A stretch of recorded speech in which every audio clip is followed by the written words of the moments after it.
I kind of know that you're from South Carolina, and I'm from Beijing. Our languages are not the same, but we actually kind of sound the same because we all talk fast. I wonder if you can just introduce this Yeti again in your southern accent. Bring me another beer. Another beer. 但是我学的也不好。Yeti Russian Imperial Stout, great beer. I tell you what, ain't nothing like it, buddy.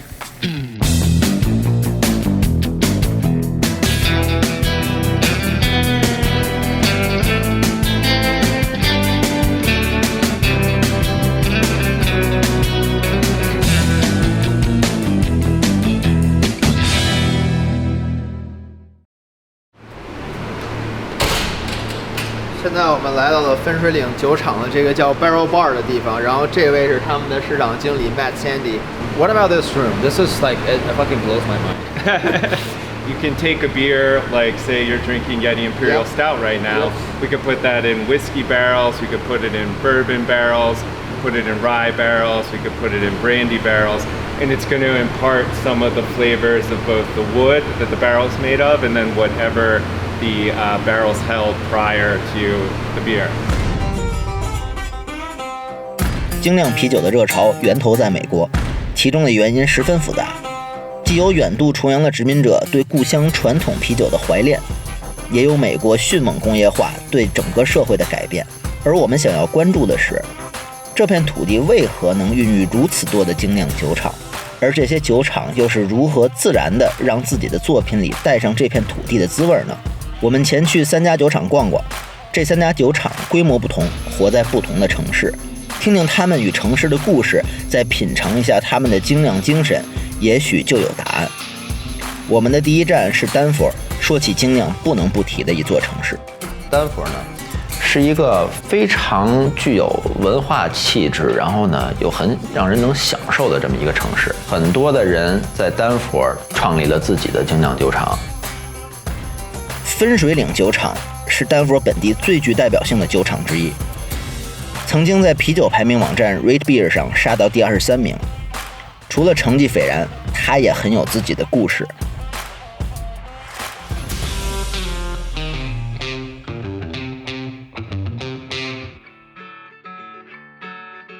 So Brian Dunn, our founder and president, he moved back to Denver in the mid-90s, saw a need for a brewery because there was nothing here really. There were some craft breweries, but nothing on a larger scale. So he had an idea to create a pack of Denver's first packaging brewery. So a brewery that brewed beer that wasn't just for consumption on site, but that would go to various bars, restaurants, and also bottle it to sell at liquor stores.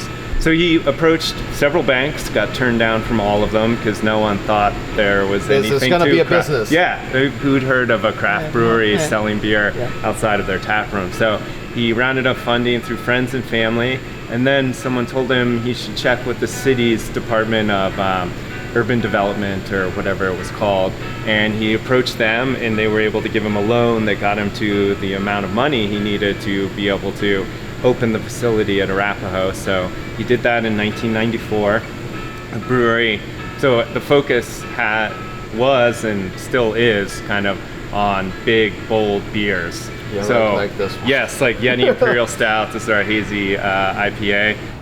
Yeah. So yeah, we're in our shipping dock area here. So after we package all the beer, whether it's kegs or cans or bottles, it all loads out through these bay doors and ships across the country to various distributors or to China. Yeah, ship it cold then. Yes, always ship cold. Especially in Colorado where people like to get outdoors, they like to camp, they like to ski, they like to bike. Right. Traveling around with glass is a little dangerous. Oh yeah, it's just like... Yeah, and so cans not only are... Lighter. They're lighter, they travel better. They also protect the beer more because they're not as much light is getting into the beer. When we made the decision to move a lot of our bottles to cans, we needed space to put in a canning line. Mm-hmm. So hence this massive space. Whether you're living your dream Colorado lifestyle or your dream Colorado lifestyle, so embrace your victories, your triumphs, your conquests, your adventures, your passions, whatever makes you happy for f***'s sake. So be bold. Have a heyday. 它这个厂年产量大概也就在3万4万桶左右，和其他的大酒厂相比，根本就是只能勉强算上一个中小型酒厂。We're colder in here, yeah. So yeah, this is obviously all keg beer. Most of this has probably been kegged within the last 30 days. Right. So there's a lot of beer coming in and out. We have some stuff that we age for a while, especially the Yeti that can last for up to a year, and some people will say it gets even better after a year. For me, it's better. Like, Yeah. when I bottle age it for longer, but still. The problem is sometimes we forget to save bottles, so it's like you could be missing a year. They all get drank.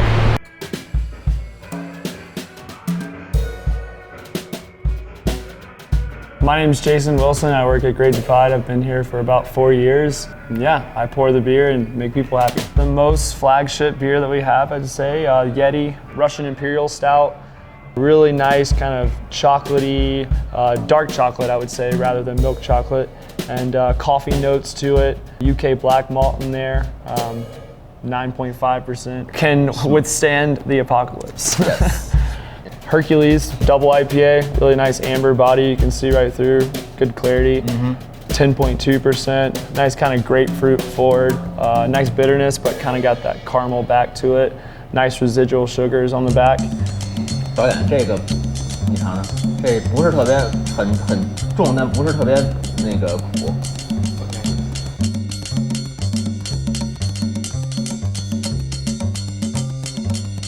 When Brian Dunn first opened Great Divide, there wasn't even a bar. He was the brewer, salesperson, bartender. So when he was done brewing beer and going around and selling it to various accounts, he'd come back here, and if you're lucky enough to catch him in a certain window, you might be able to try some of the bars at the tap room. And I see you have like malt, barley, and Yes. hop over here. Yep. So these are various grains that will go in the beer that help impart flavor and color too. You don't really get too much of them, but you could try one. Yeah. It's like a chocolate malt, roasted. You notice it's pretty roasty. Yeah, it is. Smoky a little bit. This is probably just a kind of regular base malt. Brewery continued to grow. We expanded at Arapahoe, pretty much used every square foot. There are fermenters everywhere. We expanded the tap room a little bit, but it got to a point where if we were going to continue to grow as a brewery, we needed a new space. Brian has always been very Denver-centric, so he could have gotten this facility for probably a lot less money by going outside the city, but he knew he wanted to remain in Denver. When this facility opened in 2015, none of these tall buildings you see like across the street, that wasn't there. That's so funny because I told my crews that like 2 years ago when I came here for the first time, there was nothing. Yeah. That's like the barrel bar was the only thing. That was it. And then it became like a beacon. Yeah, almost. yeah. 也许是美酒总让劳作的人们聚拢在一起，精酿的文化就这么陪着这座城市壮大起来。酒厂和城镇的关系，并不仅仅是把地基打进土里这么简单，它的根系深深地埋入城市生活的灵魂里，从中汲取养分。就在离分水岭不远的柯林斯堡，有一家名叫新比利时的酒厂，它带来的是另一段不一样的故事。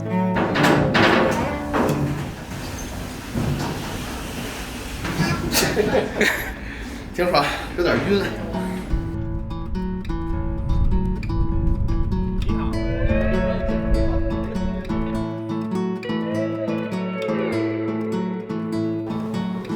Gonna settle for a second. I'm also gonna pour you a Fat Tire Amber Ale because you can't come to the home of Fat Tire without trying a Fat Tire.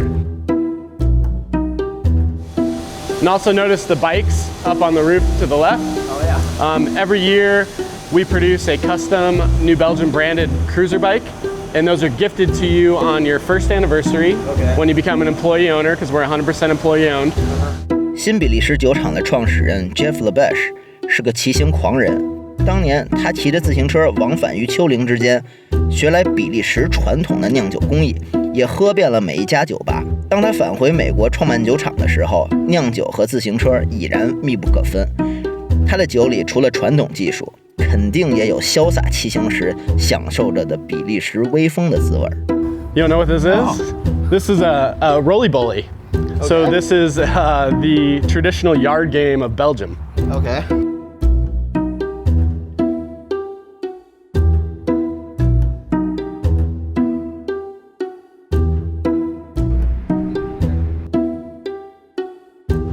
this like the Disneyland for alcoholics?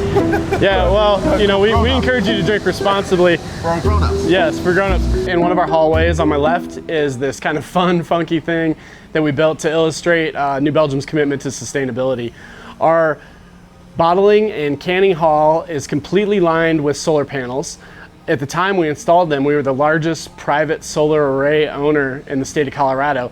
We also take all of our processed wastewater, which is basically all the water that's left over after we make delicious beer. We process that processed wastewater through an aerobic and anaerobic reaction. The result of that is methane gas is released. We capture it in a giant bubble. We push the methane back to our brewery and it powers a generator here. So on a good day, about 30% of our energy needs are met through those two sustainable efforts. This screen over here is illustrating how we're doing. So right now, you know, right around 700 kilowatts we're purchasing from the city grid, the city of Fort Collins. We're making about 430 kilowatts here on site through the solar and the methane. And out of that, we've made a little over 6,000 cases of beer. This is a tank that's really just helps us keep the timing right. And then it finishes here in the brew kettle, which we call the Merlin because of the shape of the cone inside. It was pretty revolutionary when we put it in. We designed it with Steinecker, and we save a ton of energy because we bring the wort up through the middle and then we bring it down this heated cone and it flash boils. Mm-hmm. So it takes less energy than heating up a whole tank of liquid because it's a thin layer. Right. But then also we capture the steam and it goes up through that pipe and it goes down there to a heat exchanger, and that heat exchanger gets really hot, and then the fresh water we're bringing in to start a new batch of brewery is heated by that steam, which is just... So it's like you're recycling that energy. Yes, we're trying to have as little of a footprint on and an impact on the environment as possible, and this is a very visible example of that work.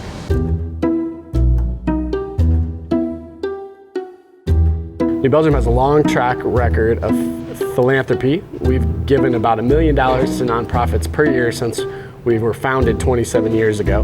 We obviously champion sustainability. You've seen some of the practices we've put in place and taught others as we've walked around here. We also believe business can be a force for good, so we advocate on a lot of legislative topics that we believe are very important to protecting watersheds, recreation trails, things like that. The larger that we get and the more we achieve in annual gross sales, the more we are empowered and supported to continue those endeavors. The more we sell, the more we're validated that business model is a great one, and other businesses should think about replicating it, but also we're given that vote of confidence that New Belgium is a force for good, and the consumer and the beer lovers want us to continue that and be more impactful by purchasing our products.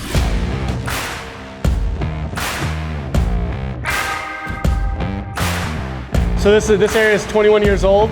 We have 66 of these foeders. They're almost all French oak. They all have beer in them. We generally put either a brown base beer or a blonde base beer. The beer ages and acidifies for anywhere from a few months to a few years.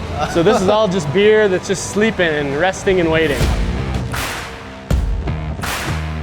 咱们参观完新比利时之后，会发现说，呀，这个酒厂明明就是一个非常工业化的一个地方，把之前喝的燕京哈啤一律称之为工业啤酒。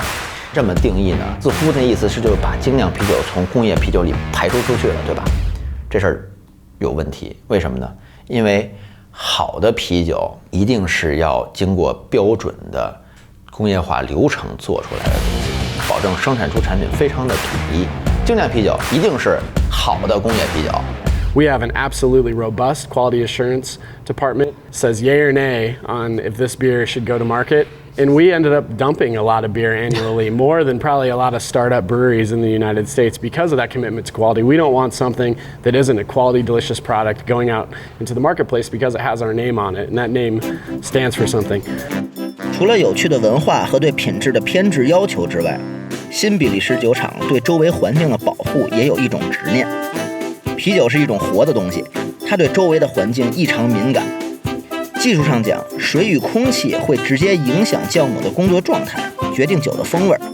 而更重要的是，这就是酿酒和饮酒人生活的地方，酒里就是他们的生活。没有幸福生活的环境，酒也就变得索然无味了。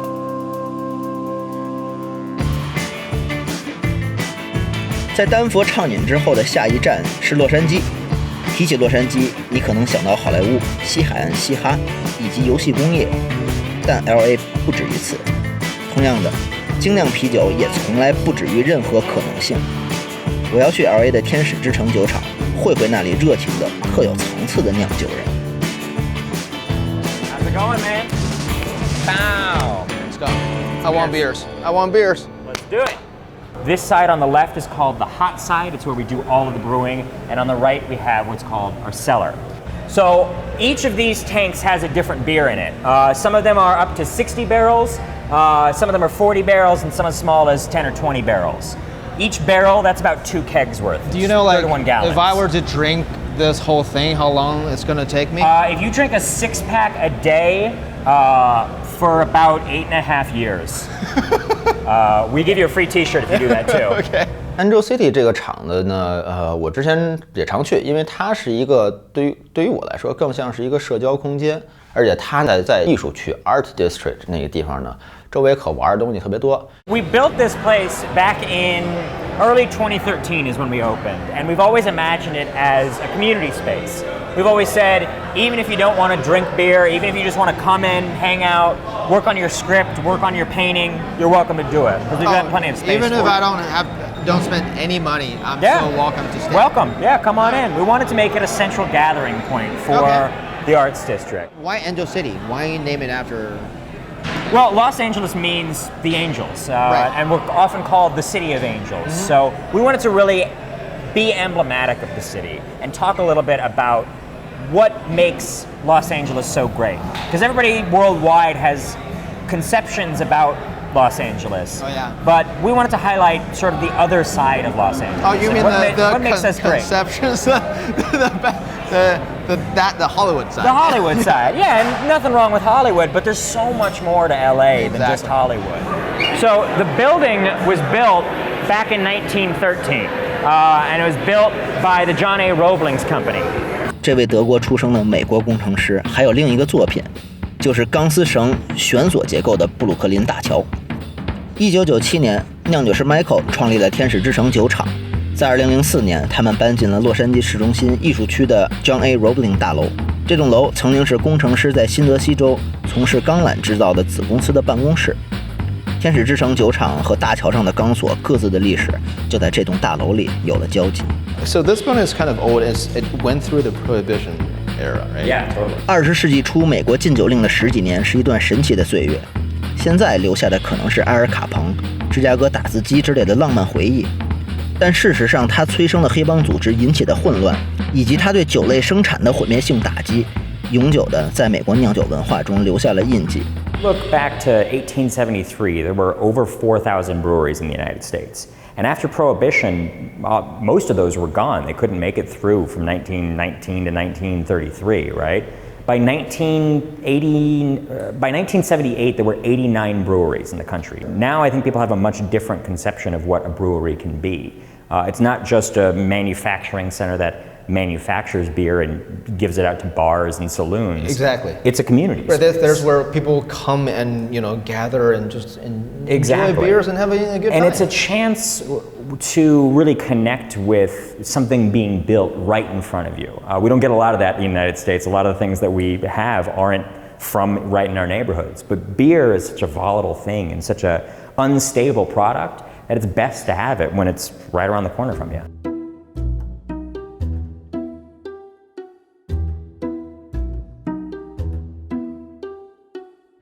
Ganbei.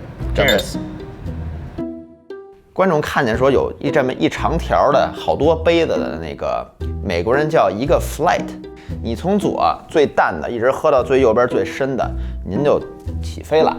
This one right here, this is my favorite. This is our Angel City IPA. I smell the hoppiness. Oh yeah, and this is our flagship right here. Being in Southern California, you can't be a brewery without having a good IPA. This guy right here, this is our black lager. This is the brewer's favorite beer to drink. It's a traditional German Schwarzbier, which means black lager, and it's dark in color, but not super roasty and not super intense like a stout would be. Oh, it's not super roasty? Yeah, give it a taste. It's pretty light and refreshing. Oh yeah, it tastes lighter than it appears. Yeah, exactly. So it's a little bit of a trick on you. This next one right here is sort of the opposite. This one we call White Knight. And this, although it looks light colored, is actually a stout. Must be a really expensive beer to make. Not cheap, but nothing good is. Okay. Yeah. 人类的聚落伴随着酿酒，几千年以来皆是如此。现代城市与其中的酒厂的故事，讲出来也正是“一方水土一方人”这句话的工业时代版本。我们总说都在酒里，酒里有什么呢？一杯酒中有一个人的喜怒哀乐，一座酒厂则是那座城市的悲欢离合。那些酿造酒浆的人们，把自己的城市酿进酒里，黎明到日落之间，一排排大桶中的酵母咕嘟冒泡，那是城市自己的呼吸，是城市的灵魂在哼唱。You know, beer goes hand in hand with outdoor activities. People that like to get outside, be active, and then enjoy a good beer when they're done. It's also a place that lots of people come to visit to enjoy those outdoor pursuits. So they come, they try the beer, they talk about it. It builds a buzz outside of Colorado. The craft beer community here is very welcoming, it's very friendly. There is competition, but everyone kind of works together and knows that the more quality beer that people can produce, the better the overall scene is going to be.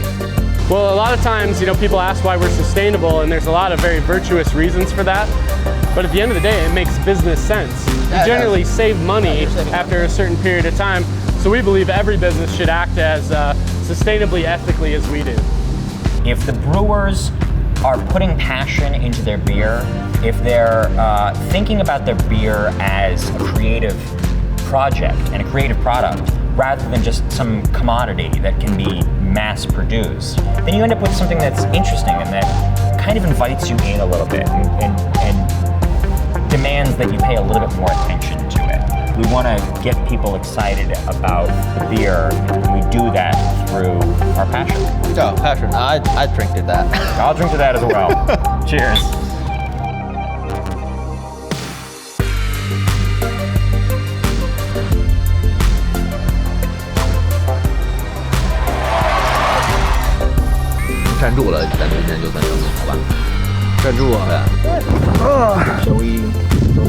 Yeah, let's go for a ride.